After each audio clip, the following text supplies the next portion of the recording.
I've done this a couple of times with classrooms full of students, usually when I'm lecturing about career development. Say, okay, how much time do you waste? So then I get the class to vote. How many of you waste 10 hours a day? It's like 10% of the kids will put up their hands. And it's interesting because I don't define what constitutes waste. I just ask the question. So they're diagnosing themselves, right? I'm not saying you're wasting 10 hours a day. I'm just asking. It's like, given your own attitude, how much time are you wasting? 10 hours a day. It's like 10% of the people put up their hands. Well, when you get to like 6 hours a day, 80% of the people put up their hands. So then we do the arithmetic. It's like, because I like doing arithmetic with people. People hate arithmetic, but I like doing it. It's like, okay, 6 hours a day. It's 42 hours a week. So let's call that a work week, 40 hours a week.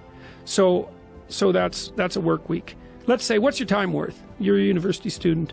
Well, it's certainly worth minimum wage, because obviously, but it's worth way more than that, because if you spend a productive hour when you're 20, then you gain the benefits of that hour for the rest of your life. So there's the compounding effect of time spent when we were young. So I say, well, let's assume your time's worth $50 an hour, which I think is an underestimate, but whatever. Let's call it 50. We can call it 25, but we'll call it 50. If that's $2,000 a week you're wasting. It's $100,000 a year.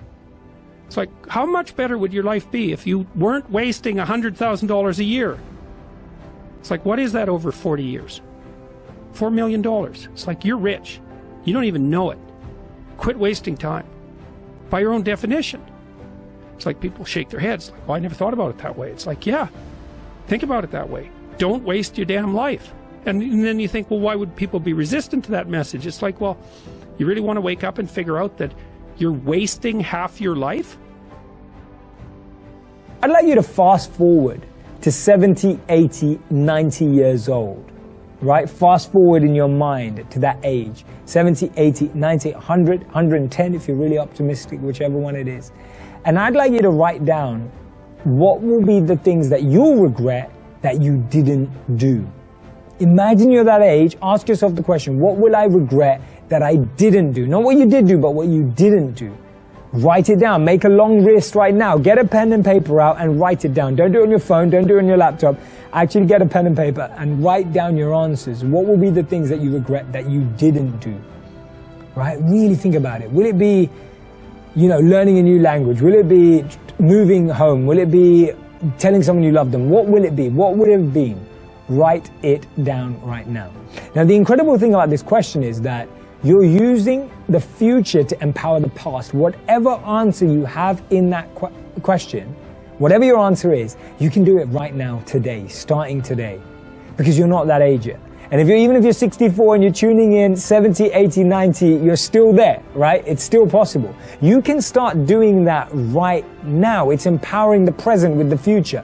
There is nothing stopping you from making it happen right now. You don't have to feel that way when you're 70. You don't have to feel that way when you're 80. You never ever have to feel that way if you start doing it right now. And you can do it right now.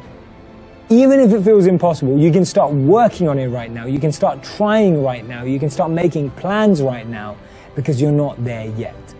And this is where you start. This is where you start making it happen. It's all in the now. Let your future highest self coach you to the next level instead of the current you who feels down and In other words, don't try to make decisions based in your current funk. Envision a compelling future you coming today, advising you how to rise to your highest.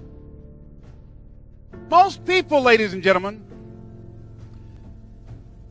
earn a living, raise a family, and then they die.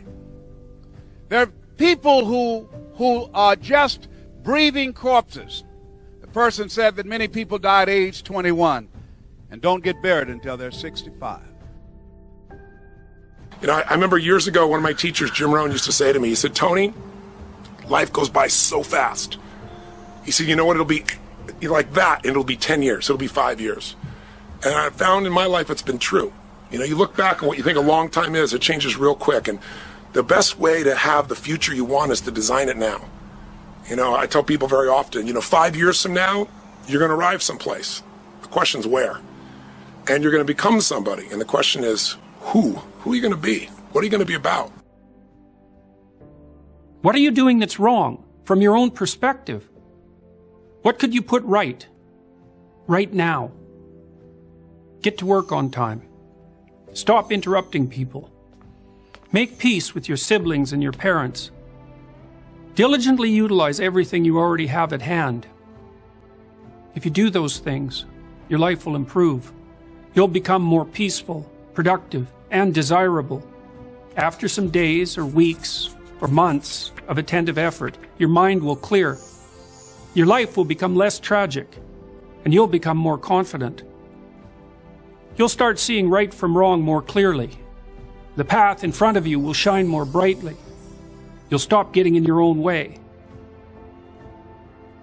Imagine that you were taking care of yourself like you were someone you actually cared for. And then you thought, okay, I'm caring for this person. I would like things to go as well for them as possible. What would their life have to be like in order for that to be the case?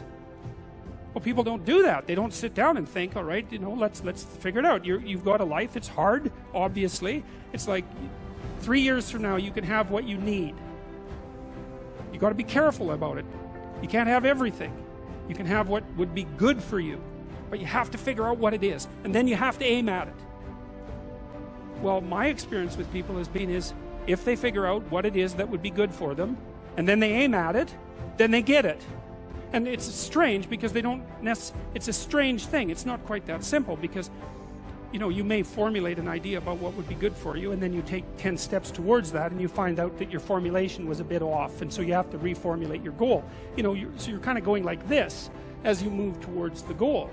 But a huge part of the reason that people fail is because they don't ever set up the criteria for success. And so since success is a very narrow line and very unlikely, the probability that you're going to stumble on it randomly is 0. And so there's a proposition here, and the proposition is, if you actually want something, you can have it.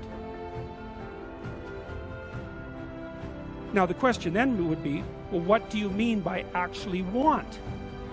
And the answer is that you reorient your life in every possible way to make the probability that that will occur as certain as possible. And that's a sacrificial idea, right? It's like, you don't get everything.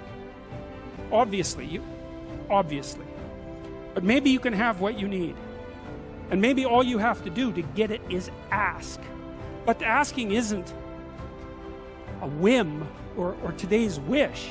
It's like, you have to be deadly serious about it. You have to think, okay, like, I'm taking stock of myself.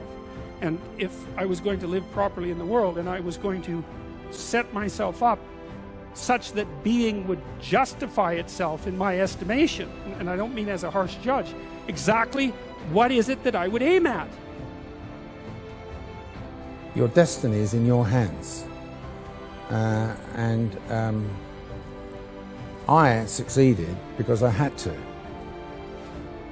No one sorted anything out for me. And if I was going to do something, I had to do it myself. That's it. And I would say to every one of you here, don't sit around relying upon magically some government going to create an environment that's going to make it easy for you to find work and find jobs. You've got to go out there and fight for it yourself. I'm sorry to say I can't give you any other form of advice. See, that's what life is. See, you've got to be willing to give it all up. When you're willing to throw it all on the line, that's when life takes on a whole new dimension. See, most people won't do that. They won't risk that. So decide to take some risks. You want to break the routine. Most people go through life following that routine, and we know that that is a living death. Going through life, playing it safe, you're like a breathing corpse. Because the only way that you can grow, you've got to risk. The only way that you can become your best, you have got to risk. You got to challenge yourself. You've got to venture into the unknown. You've got to take some chances. Got to put you on the line. So in order to have that sense of fulfillment, getting out of your comfort zone, as you get out of your comfort zone, you expand your whole life. The more you do, the more you realize you can do. You expand your capacity. You expand your potential. You expand your horizons. You expand your vision of yourself and of life. You expand your participation in life. You're involved in life more. You'll get more out of life because you're putting more into life than most people. That's why it's so important that we're willing to take some risks.